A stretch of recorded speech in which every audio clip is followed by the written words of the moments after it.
సరసన smart phone కూడా వచ్చేసింది.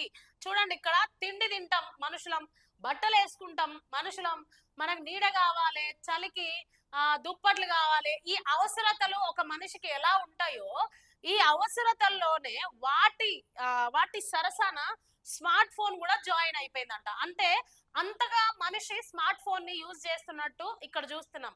అట్లనే చూడండి, టీనేజ్ రాకముందు పిల్లల వద్ద స్మార్ట్ ఫోన్లు ఉంటున్నాయంటే అతి శక్తియుక్తి కాదు. ఇది అంత మంచిది కాదు. వాళ్ళ శక్తిహీనతకి కారణం ఇది.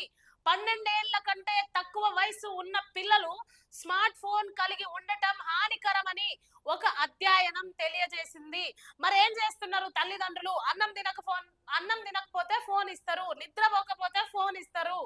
మరి తల్లిదండ్రులు ఏం చేస్తున్నారు? 2 ఏళ్ల పిల్లలు, 3 ఏళ్ల పిల్లలు, 5 ఏళ్ల పిల్లలు, 10 ఏళ్ల పిల్లలు ఫోన్‌లో మునిగిపోతుంటారు. ఎక్కడ చూసినా గూడా. అన్నం ఎట్లనో ఫోన్ అట్లా, బట్టలు ఎట్లనో ఫోన్ అట్లా, నీడ ఎట్లనో ఫోన్ అట్లా. సో, ఇట్లా ఫోన్ అలవాటు చెయ్యకండి అని చెప్పి ఒక అధ్యయనం అయితే వెల్లడించింది. దయచేసి మేము తెలియపరిచేదేంటంటే, 12 ఏళ్ల వయసు లోపు ఉన్న పిల్లలకి స్మార్ట్ ఫోన్‌కి దూరంగా పెట్టండి.